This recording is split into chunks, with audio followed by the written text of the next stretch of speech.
Good afternoon, everybody. Again, I'm Providence Mayor Brett Smiley. In a few moments, we will hear from Rhode Island Governor Dan McKee, Providence Police Chief Colonel Oscar Perez, and then Ted Dock, Special Agent in charge from the FBI. I'm going to start with a brief update and then just to let folks know about the work that we continue to do to reassure residents in Providence that they're safe in their community, and we are grateful for all of the assistance that we have continued to receive. As we announced last night, we would be providing enhanced police coverage throughout the Brown community, throughout the East Side, and really throughout the city of Providence. And what residents and neighbors saw today was exactly that. There was specific enhanced coverage in Fox Point, Wayland Square, on Thayer Street, and on Hope Street, which are the commercial districts in the area. And I want to express the city's profound gratitude to the following departments who provided mutual assistance and additional coverage today. First and foremost, the Rhode Island State Police have been excellent partners, and I'm grateful for the governor of making sure that those resources are available to us here in Providence. But we were also assisted today by friends from neighboring communities here in Rhode Island, which is a terrific way in which our colleagues from throughout Rhode Island have been assisting. Today we had extra help from North Kingstown, North Providence, East Providence, Central Falls, and Pawtucket. Many other communities have offered to help, and we expect to take that help in the days to come. But through that mutual assistance of our neighboring communities, we were able to provide that additional coverage. Secondly, we were able to provide coverage to our schools today. We did have school here in Providence. I'm glad we had school today in Providence. We'll have school tomorrow in Providence. This is the last week of the semester, and it's important for kids to be in school, and so we're encouraging parents to do what's right for their family. We understand that there are probably difficult conversations happening at the kitchen table right now, but if you're comfortable, you should send your kid to school. Providence Public Schools are open, and we have police coverage at drop-off and pickup times to provide that extra sense of safety and security for our families. I spent the morning out at our schools too in the neighborhood to be there for our parents, and they certainly were glad to see an officer helping out. And so, as we've said many times, but it's important to continue to say we're so grateful for the tireless effort of law enforcement, not just to assist with the investigation, but to help all of us feel safe in our home. At this time, I'm going to turn the mic over to our Governor Dan McKee. Thanks, Mayor. And just like all of us, we want to see the individual that pulled the trigger on these young kids identified, apprehended, and brought to justice. I can tell you from the state level, we're continuing to coordinate our state police and instructed the colonel to make sure that all the resources that are available are being employed through the direction of the mayor, but that partnership is incredibly important. I also know that the schools are not only being impacted on the higher education in Providence and also the K through 12, but I also have heard and have been in contact with our Commissioner of Higher Education, Shannon Gilkey, along with our Commissioner of K through 12, Angelica Infante Green, to make sure that we are reassessing all safety issues in all our schools in the state of Rhode Island, and more to come on that. The issues that have to do with mental health, coordinating around the state through our higher ed and through our K through 12. I've assigned Director Rick Leclerc to make sure that they're coordinating all of the social services, all the mental health help that's out there, so that we can kind of also deliver that on a statewide basis. I was at Family Services Rhode Island today on Hope Street, and just seeing what they're doing, and it's being duplicated all around the state of Rhode Island. So I think it's important that we do everything we can out of the governor's office to support what's happening at Brown, the community of Brown, Providence, but also knowing that this is impacting on a statewide basis. So we're deploying that efforts to make the effort to let people know that we want to do everything we can so they can be safe and feel safe. And then finally, we want to make sure that all Rhode Islanders know that everything that is physically possible is being done, and partnering in with our federal, the FBI, our state law enforcement, and also the local law enforcement to bring an individual and identify and bring that person to justice. We also have been involved in communicating with the League of Cities and Towns today. Through Randy Rossi, they've sent out a message to deploy their vehicles, their police vehicles, at the beginning of school day, at the end of the school day, all around the state of Rhode Island to, again, show that we're serious about having people and the families feel safe, and that everything that's being done to make sure that happens on a statewide basis, because this has become a statewide issue that is being impacted families and people throughout the state of Rhode Island. Mayor? Now we'll hear from Colonel Oscar Perez. Thank you, Mayor, and thank you all for being here again. Here we are once again to provide you some of the highlights and the progress that the Providence Police Department, along with several agencies, have gone together and stepped up to come up to this. I want to remind you that this is a very active investigation, very complex investigation, and it's the dedicated work of the men and women of the Providence Police Department, the Detective Division, the Community Response Team, the Special Response Team. It's all hands on deck. And on top of it all, if you have the state police who's assisting us and every other federal partner that has been in this building for several hours, and I want to commend and applaud them for the work that they have done, and that includes the FBI, HSI, ATF, the IRS, the marshals, and several other agencies, analysts that are here. So it's pretty active because we want to make sure, as the governor stated, as the mayor stated, to make sure that we identify this individual and bring him to justice. Our work that initiated today and continues to initiate for a while since it started, we're at the 49th hour, and there's no one that wants to put this individual in handcuffs than us. So this has brought us to a new lead, which I momentarily will be able to provide you with. That's going to include video of this individual as well as photos of this individual. We're asking the public for assistance to be able to identify this individual. The photos I will be able to show you are coming from the area of Hope Street near Benevolent and Menin. And those photos and those videos were retrieved around 2 p.m. on Saturday the 13th.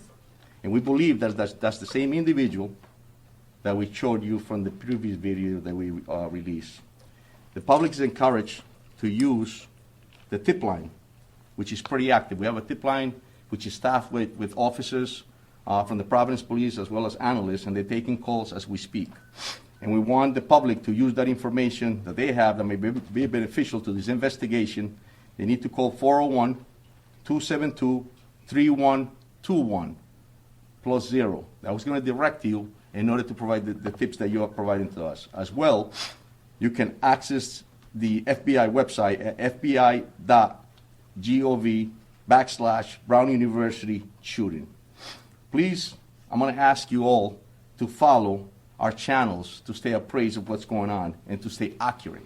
There's a lot of channels and a lot of stuff that's going out there that's circulating the wrong info. And I told you when I first met you that there's appropriate info, there's accurate info, and it's going to come from us. So I please and plead with you that you access those type of channels. Again, we're asking for the public's assistance in identifying this individual that we're about to show you, and we'll release this video on Twitter, on our Twitter account momentarily. I'm going to turn to the video behind us. I'll be able to show you in 2 seconds. Officer Mangan, if you can just activate and put the videos up. So this is the first video that we're showing you. This is the individual walking. It's on the sidewalk of Benevolent.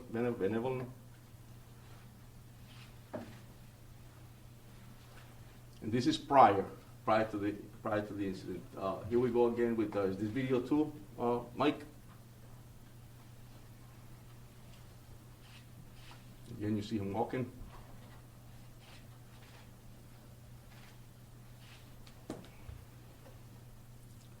Move on to the third video.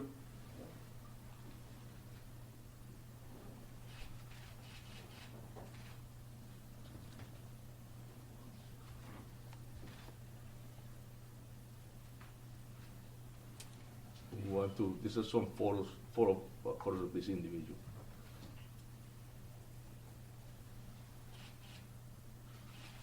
And they will all be time-stamped.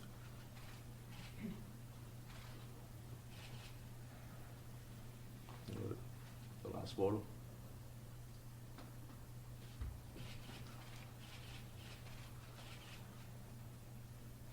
Thank you. So we'll be providing this as well, and I ask you all to please make sure you put them up, and then anybody in the public that has any info about this individual, we ask that you call our tip line, and we'll also have the numbers in the website listed. Mayor? Thank you, Colonel. The last speaker today will be Special Agent in Charge from the FBI, Ted Dux. So, thank you, Mayor, and good evening, everyone. My name is Ted Dux. I'm the Special Agent in Charge of FBI Boston. We know there's a lot of public concern about the horrific mass shooting at Brown University on Saturday, and rightfully so. I can assure you that law enforcement team standing before you today has been working around the clock, 24/7, to ensure justice is fully served. While we mourn the devastating loss of the victims and those who are critically injured, the FBI and its partners are dedicated to honoring their memory through a meticulous investigation. Tonight, as Colonel Perez stated, we are renewing our call for the public's assistance in seeking any and all information about the shooter. No amount of information is too small or irrelevant. We are also here to announce the FBI is now offering a reward of $50,000 for information that can lead to the identification, the arrest, and the conviction of the individual responsible, who we believe to be armed and dangerous. We're asking everyone in Rhode Island and beyond to review the new images of the suspect, share them on social media, and come forward if you have any information. You can contact the FBI at 1-800-CALL-FBI or the tips provided by the police department at 401-272-3121, or you can also provide tips electronically and submit it to tips.fbi.gov. We're also doubling down on our efforts to obtain images and video of the shooter. Those can be submitted online at fbi.gov/Brown University shooting. Our agents and analysts are fully embedded with our law enforcement partners, including Providence and Rhode Island State Police. We are tracking down leads, canvassing neighborhoods, and developing intelligence. And right now, our evidence response teams remain on campus processing the scene. And folks from our lab from Quantico are documenting the trajectories of the bullets to reconstruct the scene. It's painstaking work, and we are asking the public to be patient as we continue to run down every lead so we can get victims, survivors, and their families, and all of you the answers you deserve. Thank you. Mayor, can you tell our chief officer to say a statement in Spanish, please, for Spanish media? Yes.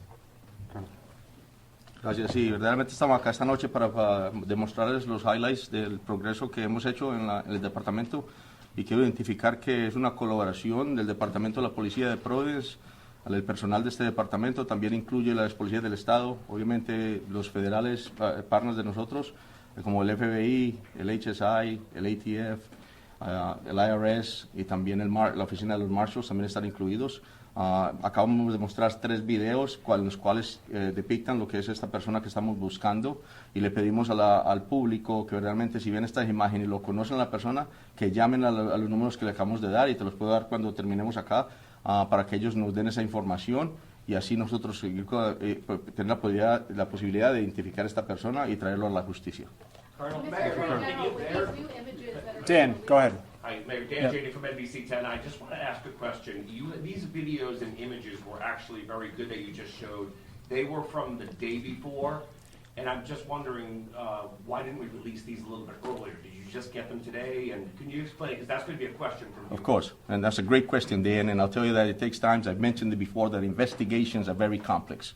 And when you're doing canvassing areas or when you're developing evidence, sometimes you get directed to another direction, and then that's what makes you go back to certain areas and continue to investigate. Here we are at the 49th hour, but I got to commend the dedication and professionalism of all of us that I mentioned earlier, because it's that passion to bring someone to justice that led us to get this info that we got today to be able to provide to you. Colonel, Colonel, are you still CNN. leading the internal, are you still leading the investigation? 1 second. Sorry. With these images and videos, are you all going to distribute them so the media can distribute them? And And then, you are. Sorry, yes.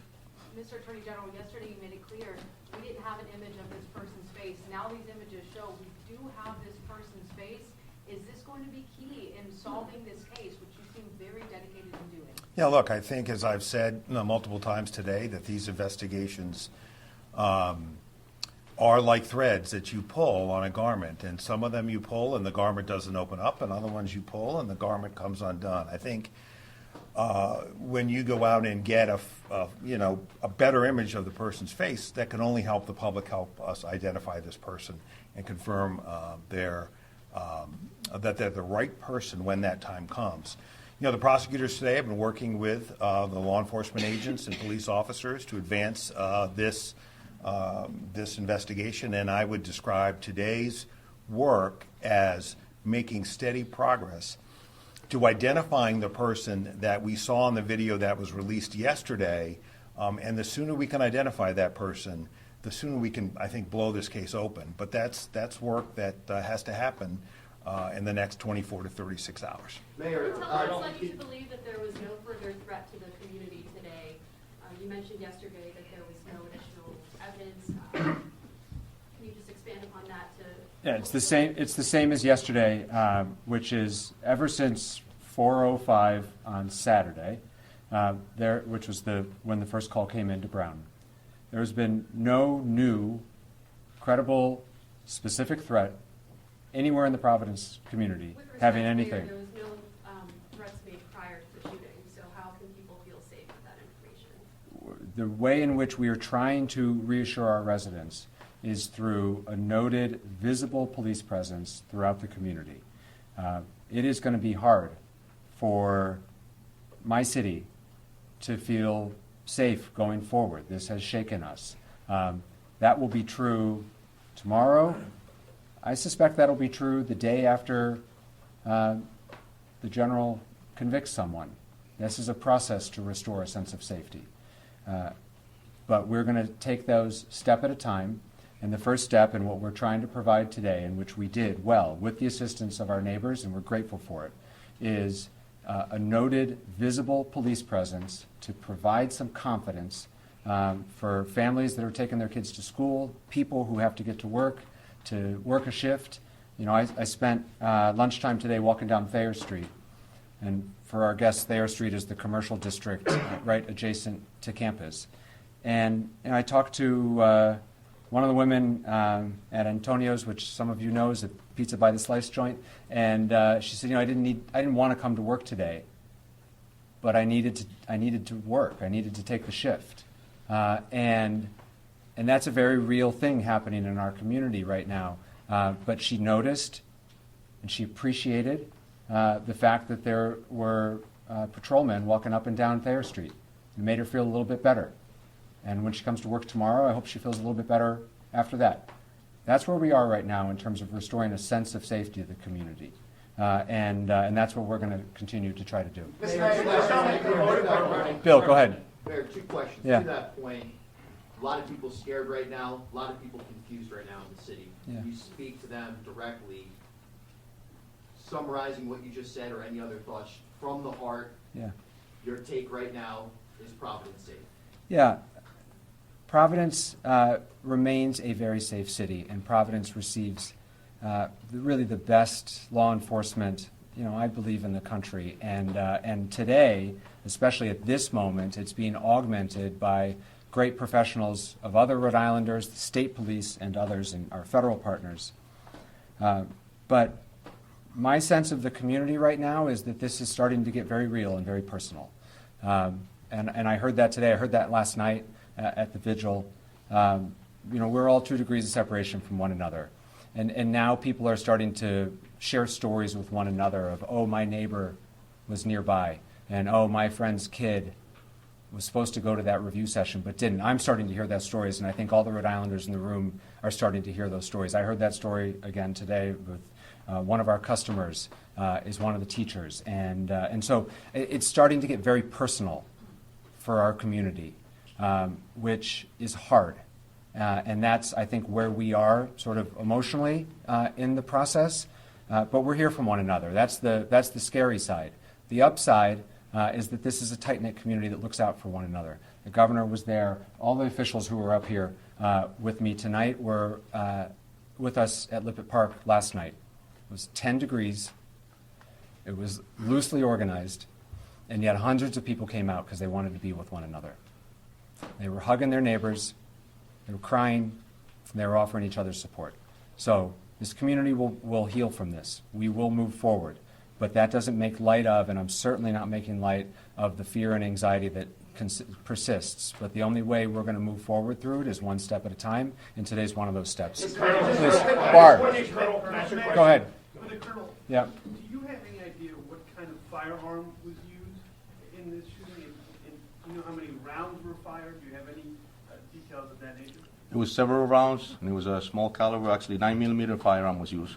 And it was several rounds into it, and obviously, as we all know, the casualties and the injured people, it's just terrible. So, yes. Colonel, I have two questions. Yes.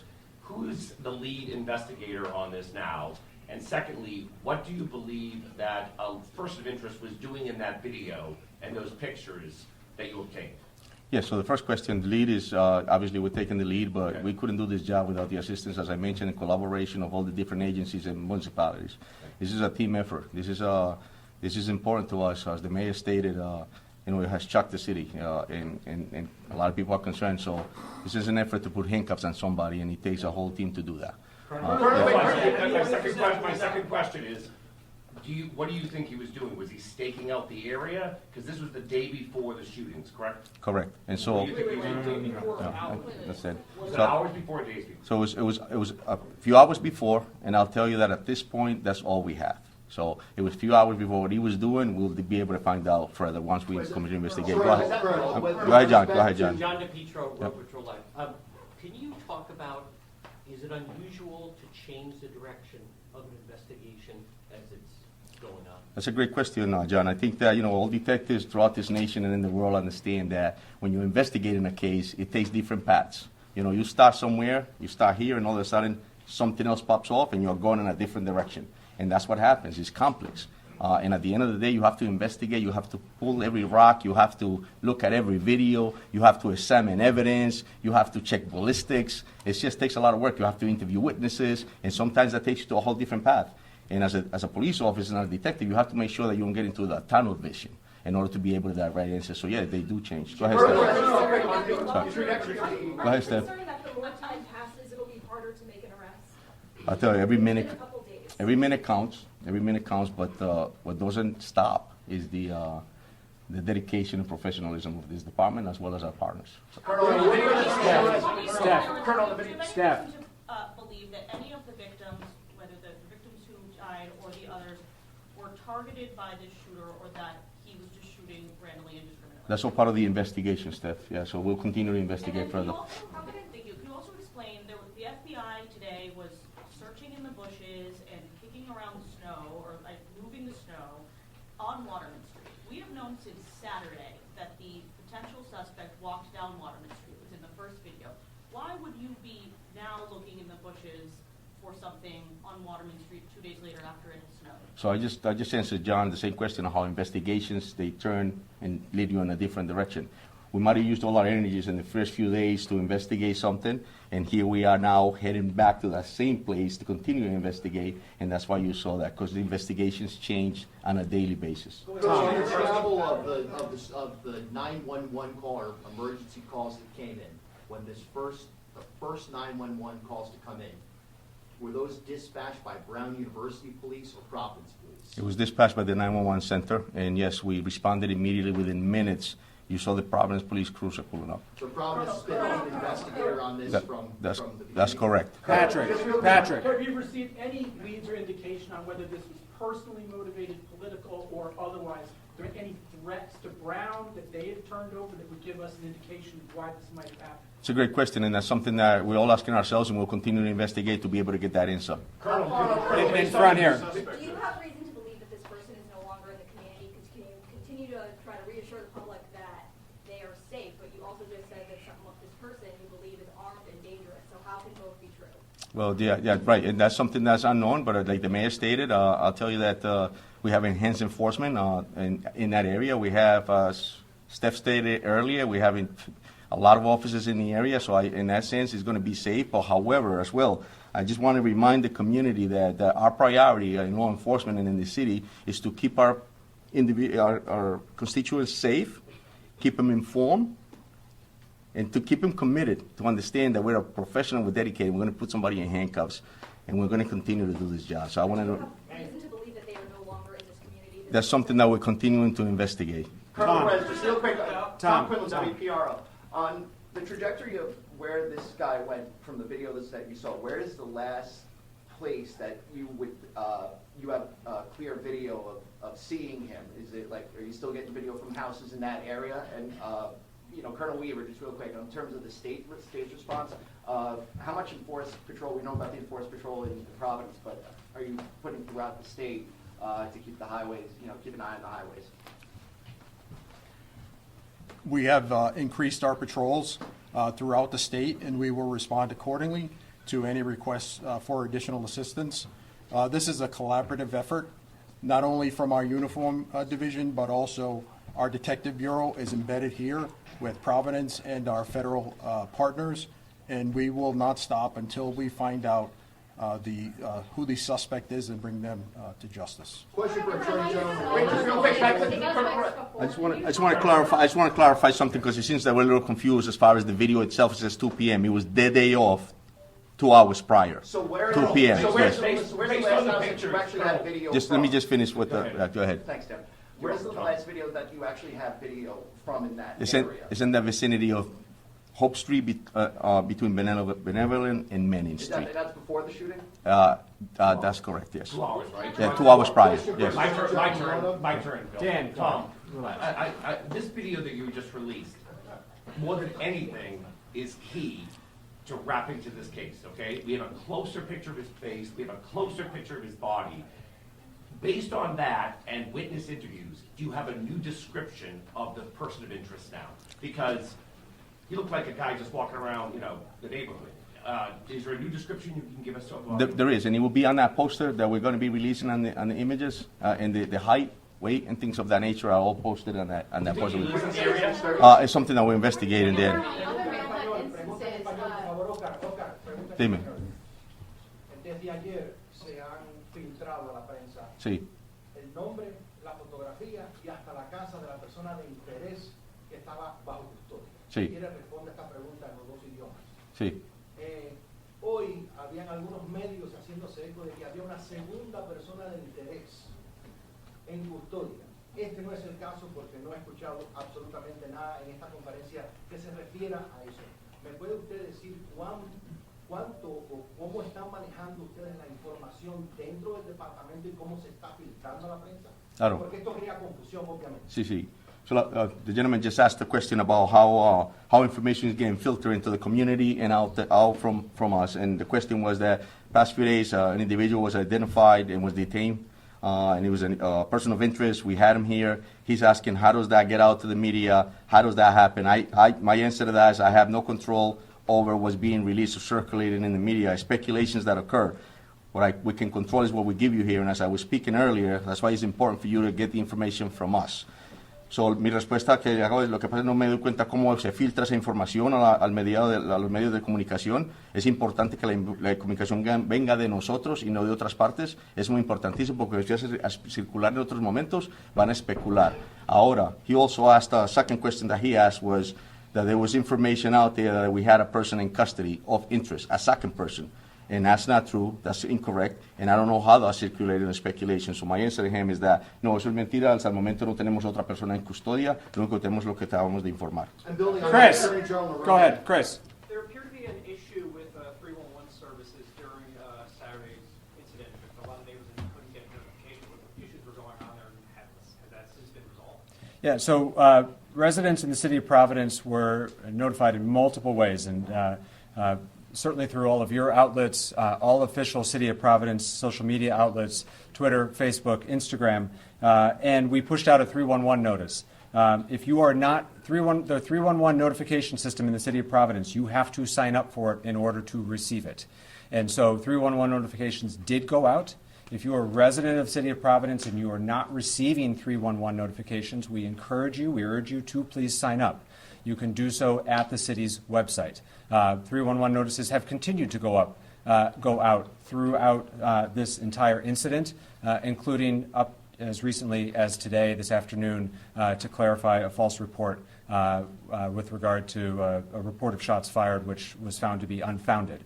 We sent out a push notification through 311 to reassure people because in this day and age, there's a lot of misinformation. A lot of people are getting reports through non-official channels and are getting anxious as a result of it. And so 311 notifications are working fine, but you have to register for it. And you have to opt in for text messages.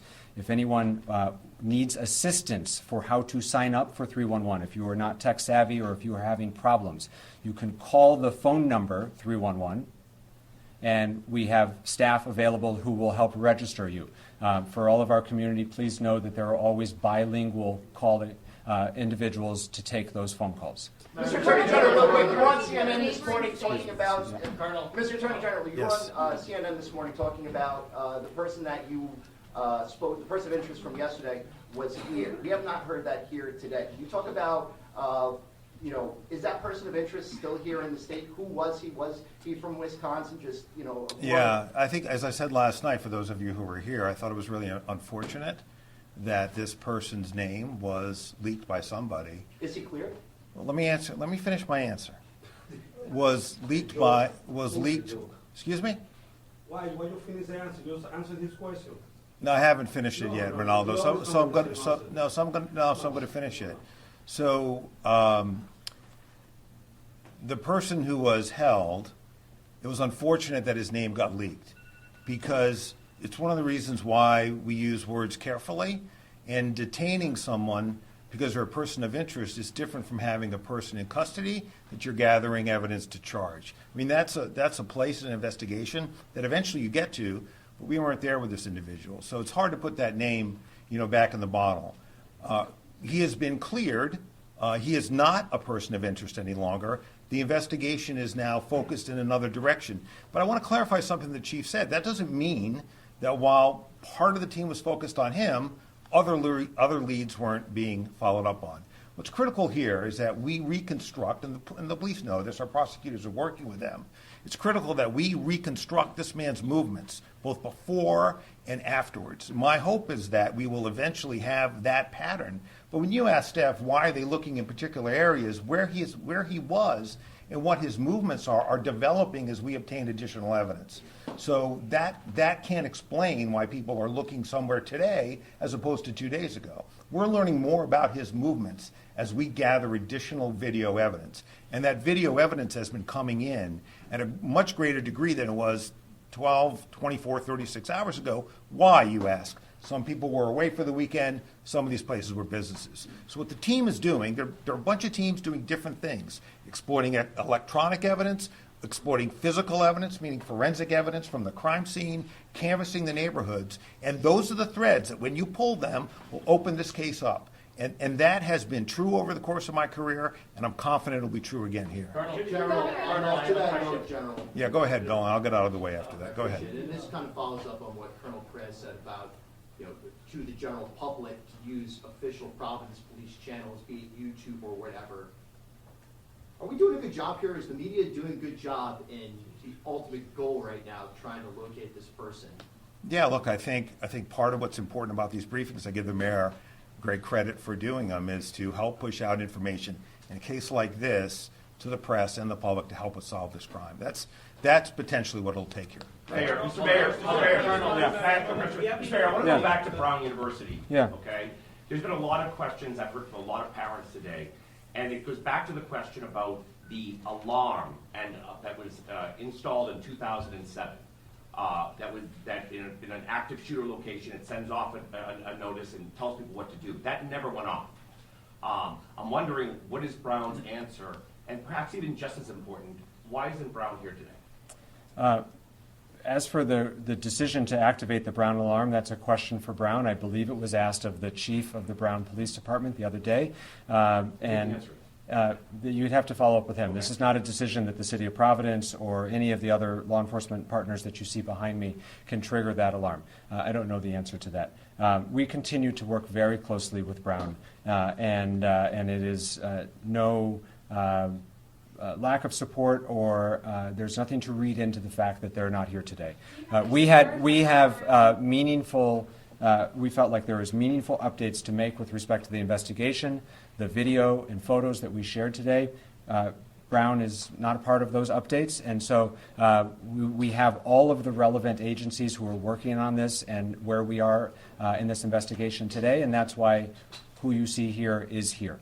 Go ahead. Any concerns about why Brown didn't have those sirens go off? Have you had those conversations with them?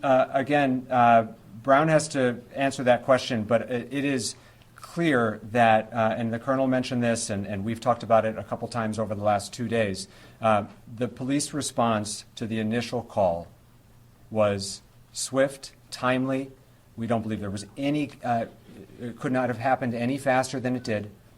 And so I can't speak to, honestly, don't know a lot about their alarm system, and you'd have to ask them about it. But in terms of our response, it was nearly immediately. There's a lot of presence in that area, and Brown PD responded very quickly. In all due respect, Mayor, we can't ask Brown if they don't show up. Well, you have their contact information, and I would encourage you to reach out. Please, straight back. I'm sorry. Now, do you have any update on the victims who are still hospitalized? Have you spoken with any of them or their families? I don't. There's no degrading of their condition, but I don't have the latest status of them. I've not spoken to them since yesterday, although I know other people have, and we're happy to try to get you an update for our next update. John. Trump says that Brown is to blame here, saying that the onus of this tragedy is on the school itself. Do you think that's a fair criticism? Do you disagree with what the president is saying in response to this shooting, sir? Who's the question for? I'm sorry. For Governor McKee. Repeat the question, please. President Donald Trump has said that Brown University is to blame for this shooting and saying it's the school's problem. Is that a fair criticism, or do you disagree with what the president I don't think it's a fair criticism. Colonel. Can you expand on that, sir? Why not? Because Brown University is not collaborating with you guys. You're lying to the press over here. They have facial recognition. We know that because they follow the students, they follow everybody in the neighborhood. We've been in Facial conversations. recognition, they need to release that data to everybody know who the guy in the video. We got the video Saturday. Why you guys release the video today? I think I answered the question. All right, guys. Listen, Colonel, I have just a John, please, just for a second. A couple things. First of all, Brown University and Brown Public Safety, Brown Police Department has been a close collaborator throughout this process. I do not accept that criticism. Secondly, everyone you see behind us, we've all been working for now 49 hours. We're tired. We're serious about the task at hand. I know all of you have been working very hard, and I suspect all of you are just as tired. The press has been a great partner in pushing out relevant, factual, timely information, and we are grateful for that. This crowd has grown a little bit over the last 48 hours, and I know that people are weary, and so I'm asking, please, for a little bit of patience and grace, and we have been fully transparent. We continue to answer your questions. We will continue to do so. But the best way to inform the public and to ask for their help is for these opportunities to not degrade into baseless accusations, and we will point them out when we hear them. John, go ahead, please. Question to the Colonel. Colonel, we learned, you revealed that the shooter used a 9mm. Now, there's a report the shooter yelled something right before his shot came in. Could you tell us what that was? Yeah, it's a part of the investigation, John, and yeah. Now, the only reason I ask that, though, is, for instance, like with the Unabomber, his brother recognized the writing. So it's possible a friend or family member might recognize if the person said something that was significant. Correct. So that's why you don't, other than the 9mm, is there anything else inside that auditorium that you could tell us? No, that's correct. And listen, like I said earlier, investigations will bring us to evidence that we need to collect in order to be able to prosecute. But you did yell something. With that being said, we're going to continue to collect evidence, and if it leads us to something to that nature that's going to be extremely helpful for us to identify somebody, we'll be the first ones to put it out. Alex, Go ahead. Alex. With how much time has elapsed at this point, do you have any evidence that indicates that this person is getting help, or are they a lone wolf in this situation?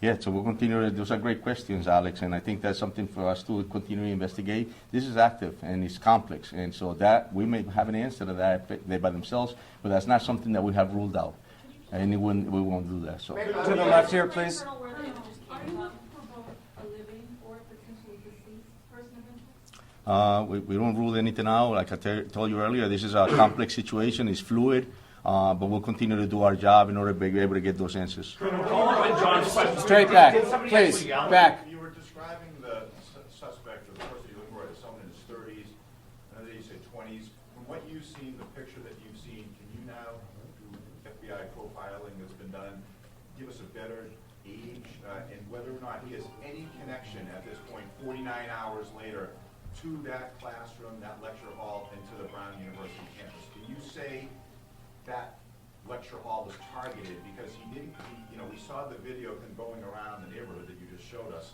but he didn't go anywhere else into that campus. So can you say that that classroom was targeted? I'll tell you that what I can tell you is that this individual definitely targeted the Brown University, because clearly that we're here speaking about that. And I can also tell you that obviously it's something that we're looking into as far as if there's anything else that he was targeting, but it's all open. Was there another question to that part? I asked you about the approximate age, because Yeah. this is the first time we're seeing his face. And just like with the Marathon Yes. bombers, when the authorities finally put those pictures out, Yes. within hours, Yes. those people came up. So now that for the first time the nation is seeing this image, Correct. frontal image of this suspect, Yes. what are you able to, and the sack from Boston especially, what are you able to now determine? And we have that, and they have been extremely helpful, and we're going to be able to provide that to you so that you can put it on your own websites. But do you have Dan, Dan's got the last question, and then we're going to wrap it up. All right, I want to ask two questions, Yeah. if I could, Mayor.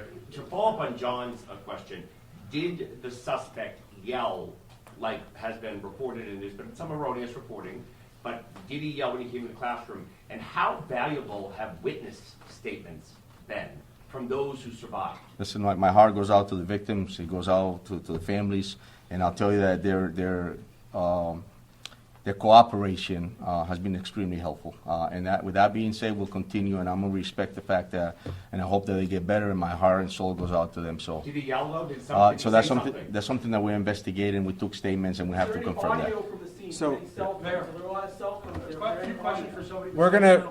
We're gonna wrap it up here. For your planning purposes, we will continue to brief in this location until we say otherwise. We also, unless there's a significant update, we don't expect to brief further today and expect to do this again tomorrow. Obviously, subject to change, please make sure you're on the press list. If you're not, you can see Josh. That's how notice will be made. But for your planning purposes, that's our expectation. Thank you all very much.